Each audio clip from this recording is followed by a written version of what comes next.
Assalamualaikum warahmatullahi wabarakatuh.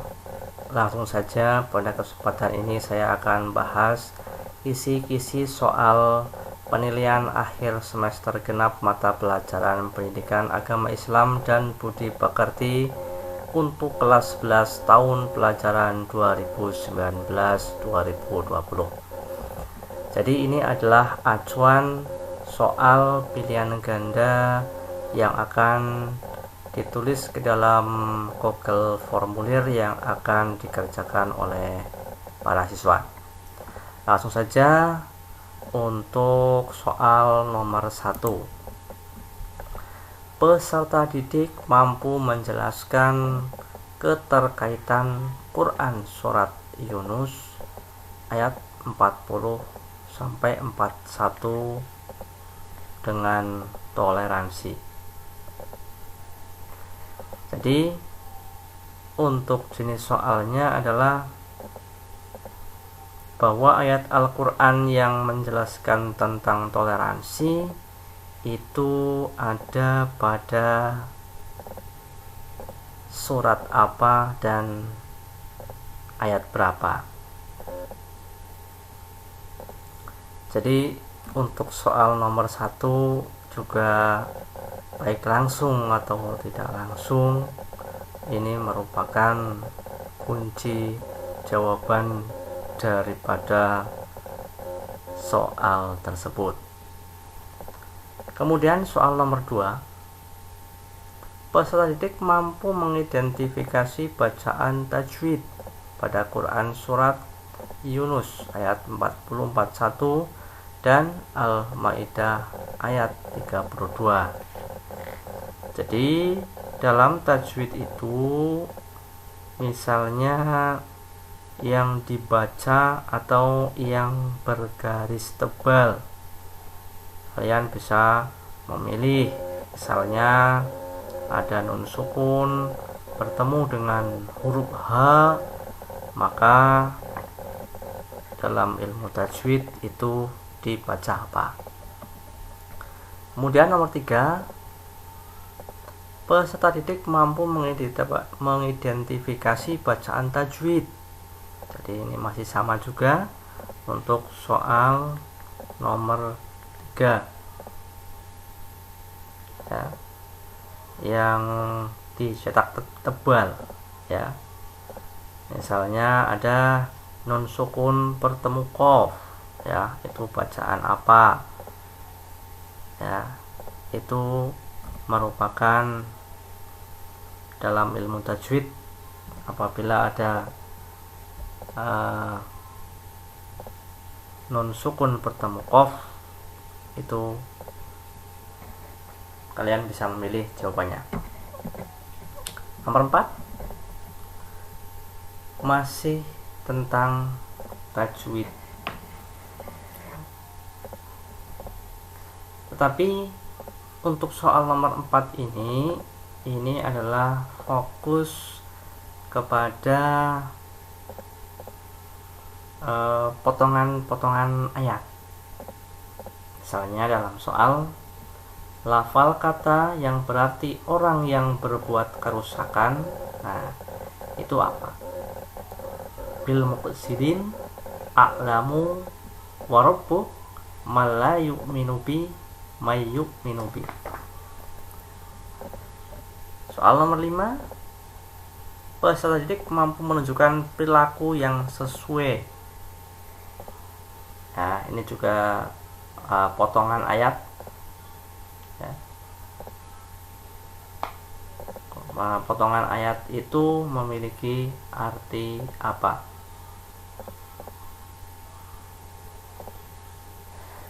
Kemudian nomor 6, mampu menunjukkan perilaku yang sesuai Quran surat Yunus ya dan Al-Maidah. Maka kalian dibuka dulu Qurannya surat Yunus dan Al-Maidah, kalian pahami, kemudian artinya juga kalian pahami, sehingga kalian akan mampu untuk menjawab soal nomor 6. Kemudian nomor 7, peserta didik mampu menunjukkan perilaku yang sesuai. Ini juga sama ya, kayak soal nomor 6. Misalnya dalam bentuk soal, sikap kita dalam menghadapi perbedaan. Apakah menyalahkan orang lain, mencaci maki, merasa bodoh, menghormati perbedaan, mempertajam permasalahan. 8. Peserta didik mampu menunjukkan perilaku yang sesuai. Ya, ini juga masih sama. Dalam bentuk soal, dalam upaya pencegahan penularan COVID-19, setiap orang dihimbau untuk tetap berdiam diri di rumah. Maka tindakan kita terhadap orang lain adalah kita bisa memilih berkumpul dengan teman untuk belajar kelompok, memakai masker walaupun tidak sedang sakit, memakai masker bila dibutuhkan, tetap bertamu di rumah orang lain, bersikap biasa saja. Jadi kalian bisa memahami sendiri pilihan-pilihan tersebut. Kemudian nomor 9, peserta didik mampu mengidentifikasi iman kepada Rasul-Rasul Allah. Jadi di sini yang kalian harus pahami adalah pengertian Rasul, baik secara bahasa maupun secara istilah. Kemudian nomor 10, peserta didik wajib menganalisis sifat wajib bagi Rasul. Kita tahu bahwa sifat wajib bagi Rasul itu ada sidik, amanah, tabligh, dan fatonah. Kalian pelajari beserta artinya. Jadi kalau yang ditanyakan adalah pengecualian atau yang tidak termasuk, kalian sudah siap dan mampu menjawab dengan tepat. Kemudian nomor 11, peserta didik mampu menganalisis sifat mustahil bagi Rasul-Rasul Allah. Jadi sifat-sifat mustahil, ya, sifat-sifat mustahil. Di sini ada kitman, ada khianat, ada baladoh, ada kizib. Jadi kita harus tahu ya sifat-sifat mustahil para rasul beserta artinya. Kalau yang ditanyakan adalah pengecualian, kalian juga sudah bisa untuk menjawab. Kemudian nomor 12, peserta didik mampu menjelaskan sifat wajib dan sifat mustahil bagi Rasul-Rasul Allah. Ya. Jadi dalam soal nomor 12, sebagai gambaran adalah disajikan tabel yang satu merupakan sifat mustahil bagi Allah, yang satu merupakan sifat wajib bagi Allah. Ya. Jadi yang perlu kalian pahami adalah pasangan, ya, sifat wajibnya apa, sifat mustahilnya apa, sehingga ketika diacak dalam bentuk pilihan, kalian tidak bingung karena sudah memahami, sudah mengetahui arti dari masing-masing, baik itu sifat wajib bagi Allah maupun sifat mustahil bagi Allah. Nomor 13, peserta didik mampu menganalisis tugas Rasul-Rasul Allah. Ya, misalnya, meskipun syariat yang dibawa Rasul berbeda-beda, tetapi ajaran pokoknya sama. Ya, jadi kira-kira yang sama itu apa? Apa munakahat, sholat, muamalah, ibadah, tauhid. Ya, kita pahami untuk soal nomor 13. Kemudian nomor 14, peserta didik mampu menganalisis sikap atau perilaku beriman kepada Rasul Allah.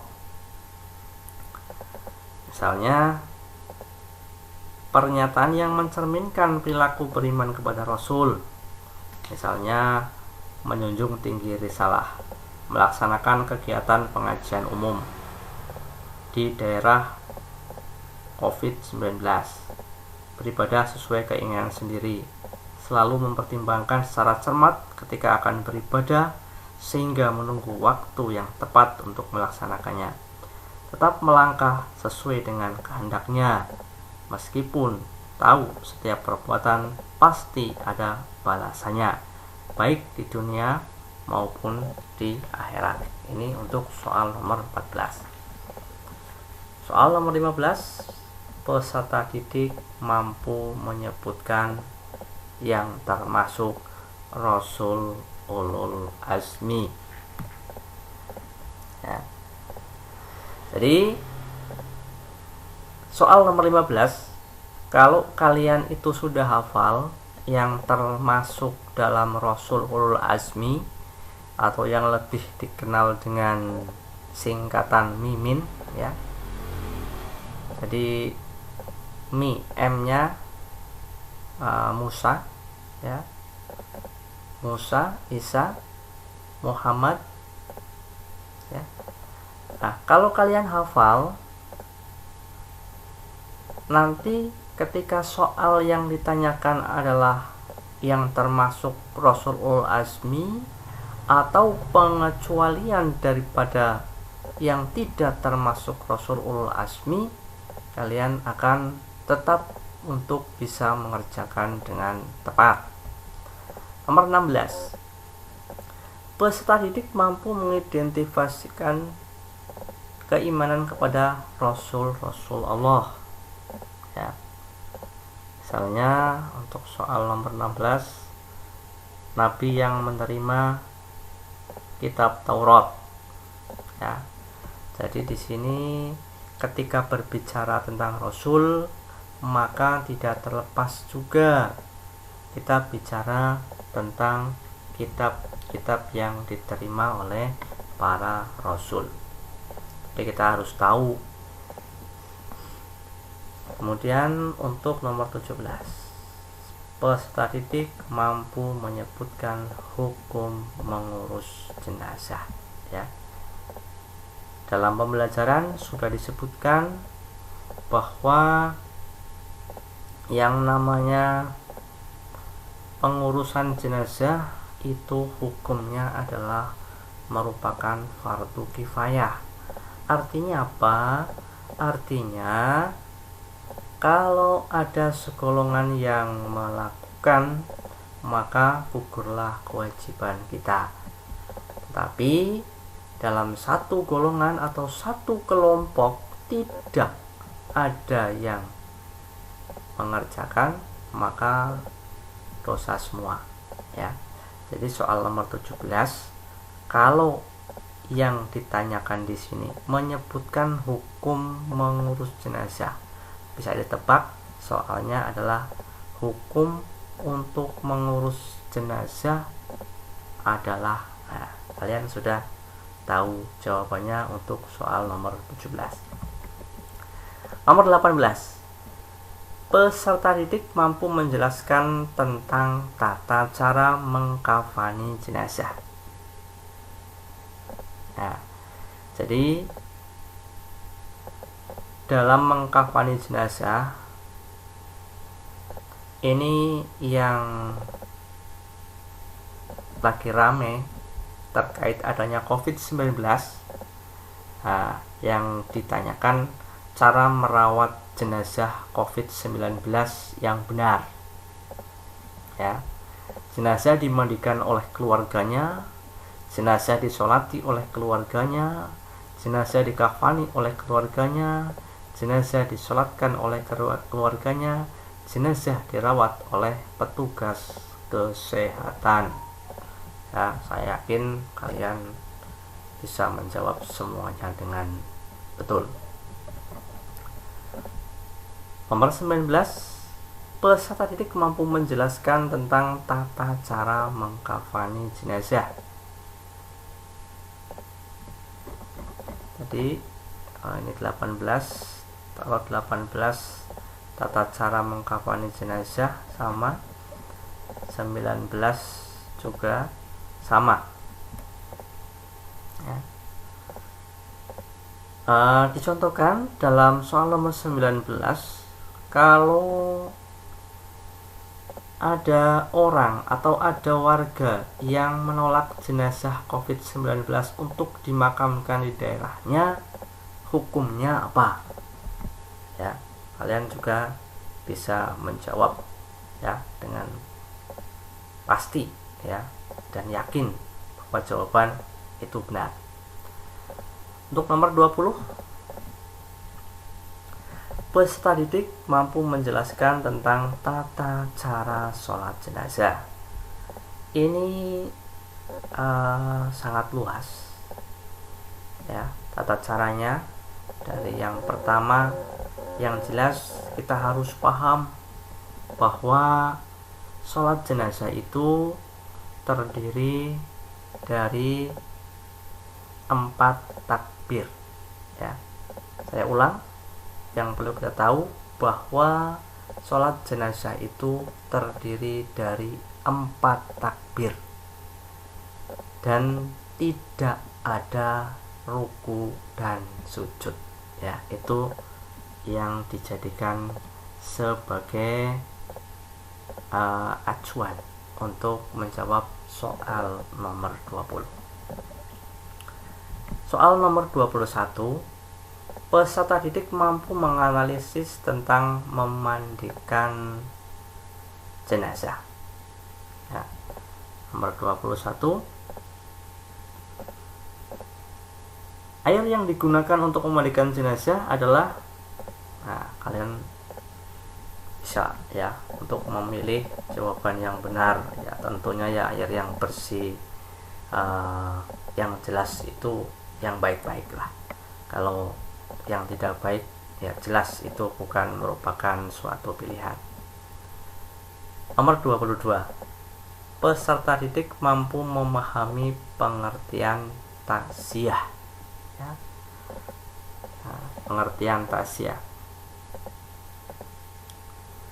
Di sini ketika soalnya adalah mengunjungi orang yang tertimpa musibah kematian dalam rangka menghibur disebut, ini kembali lagi bahwa soal nomor 22 baik langsung atau tidak langsung itu sudah diberikan jawaban oleh si pembuat soal.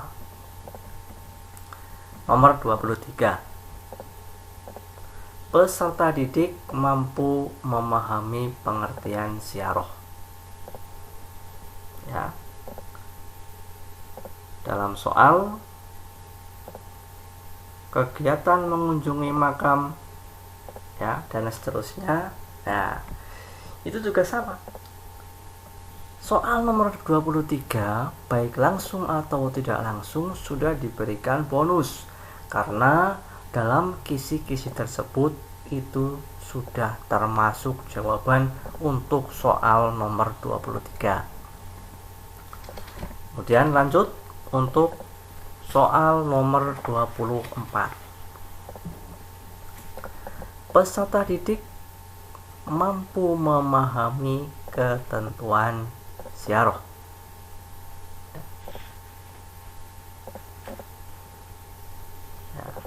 Jadi di sini pengertian daripada ziarah ya, untuk soal nomor 24. Kemudian untuk soal nomor 25,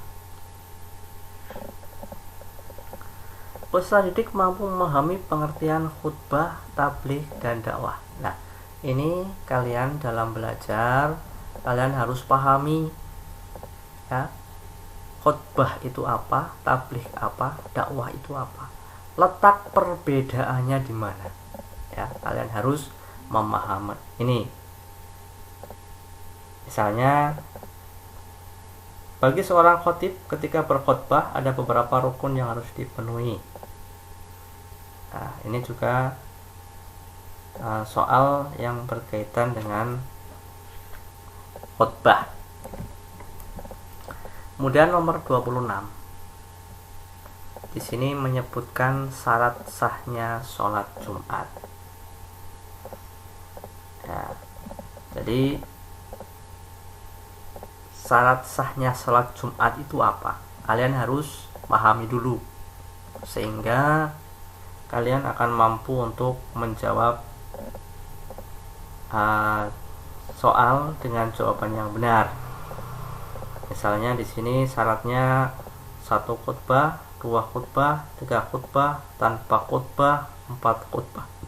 Ya, kalian sudah bisa menjawab dengan jawaban yang benar, terutama untuk laki-laki yang suka Jumatan, paling tidak udah memahami. Kemudian di sini untuk soal nomor 27 menyebutkan syarat-syarat menjadi khatib. Ya, khatib itu adalah orang yang berkhutbah. Ya. Misalnya apa? Ya, misalnya jelas Islam, balik dan seterusnya.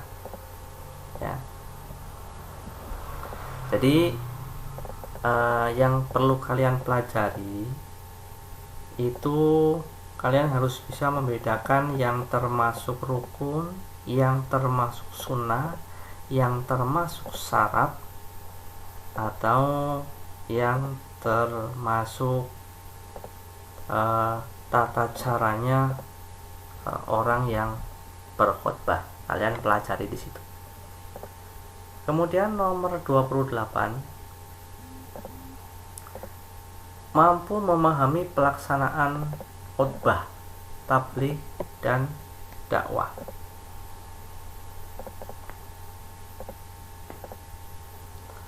Nah, di sini ada bentuk soal, ayat Al-Quran dibaca pada saat, ya, pilihannya khutbah pertama, khutbah kedua tidak wajib dibaca, duduk di antara dua khutbah, khutbah kedua pada saat khutbah pertama belum dibaca. Ya, soal nomor 28 kalian pahami dan buka materinya kembali.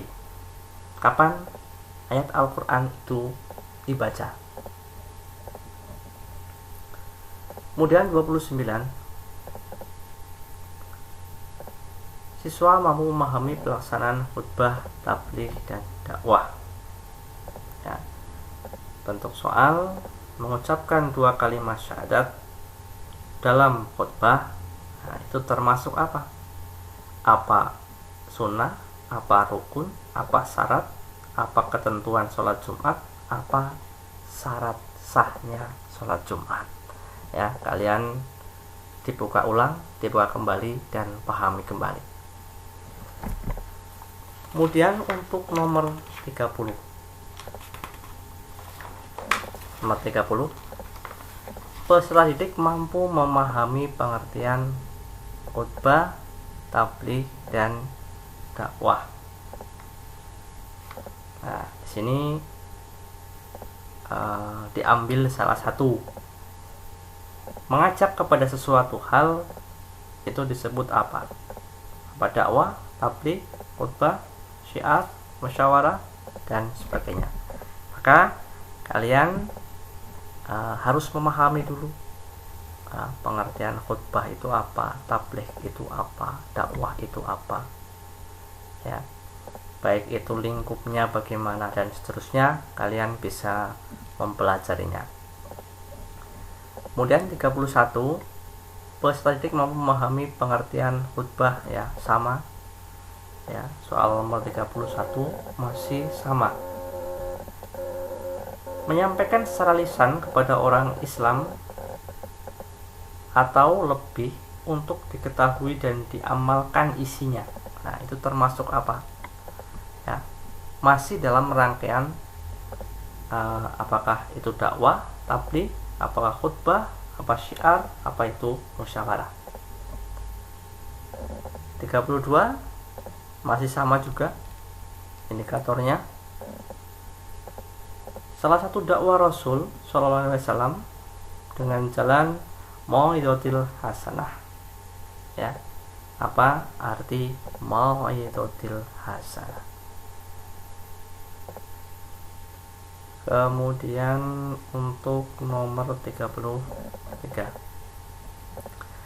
peserta didik mampu menganalisis kemajuan pada masa kerajaan Utsmani. Di sini bangunan masjid pada masa pemerintahan Utsman tampak megah dan indah. Hal ini membuktikan bahwa pada masa Utsman ada kemajuan di bidang apa? Apa agama, apa arsitek, apa teknologi, apa pengetahuan, atau adab.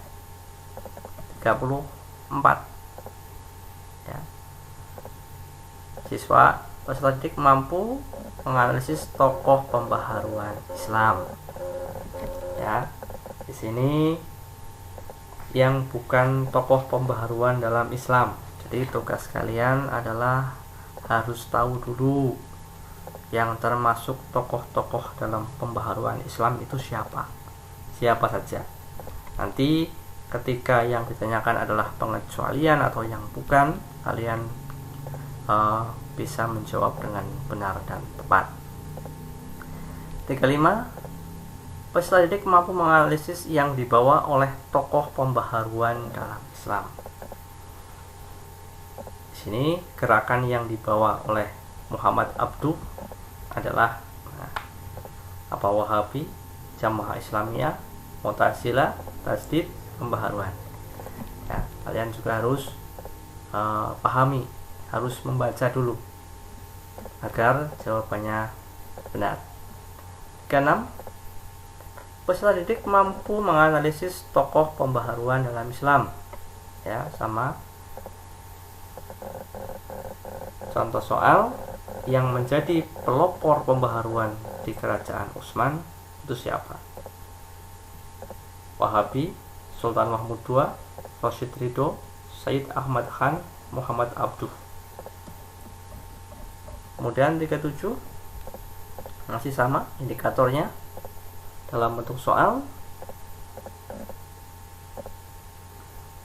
Sayyid Ahmad Khan adalah pimpinan umat Islam di daerah mana? Pakistan, Bangladesh, India, Mesir, Arab. 38. Peserta didik mampu menganalisis hasil karya Rashid Ridho. Ya, bentuk soal, Al-Manar adalah majalah termasyhur yang diterbitkan oleh Muhammad Abduh, Jamaluddin Al-Afghani, Muhammad Ali Pasha, Rashid Ridho, Syekh Waliullah. Ya, ini juga nomor 38 secara langsung atau tidak langsung sudah merupakan kunci jawaban. Kemudian 39, peserta didik mampu menyebutkan pengertian tajdid. Ya, pengertian tajdid. Ya. Dalam bentuk soal, menghidupkan ajaran Al-Quran dan Sunnah yang telah ditinggalkan umatnya adalah pengertian. Nah, ini juga 39 secara langsung atau tidak langsung sudah merupakan kunci jawaban daripada soal tersebut. Ya, jadi si pembuat soal sudah memberikan bonus-bonus bagi yang jeli untuk membahas kisi-kisi tersebut. Tapi kalau kisi-kisinya hanya sekedar dilihat, dibuka, terus dibiarkan, ya tidak akan ada artinya. Soal nomor 40, peserta didik mampu menganalisis hikmah mempelajari sejarah Islam. Bentuk soal, di kehidupan sekarang dan masa yang akan datang, sejarah harus dijadikan apa? dasar pemerintahan, hal yang harus dilupakan, sumber inspirasi untuk hal yang positif, pengetahuan yang harus dilupakan, atau merupakan kenangan. Silakan kalian belajar baik-baik di rumah. Kiranya apa yang sudah saya sampaikan semoga bisa bermanfaat dan bisa membantu belajar kalian semua, dan semoga kalian dalam mengerjakan pas ulangan akhir semester UAS bisa memperoleh nilai yang baik tanpa remedi. Terima kasih, kurang lebihnya mohon maaf. Assalamualaikum warahmatullahi wabarakatuh.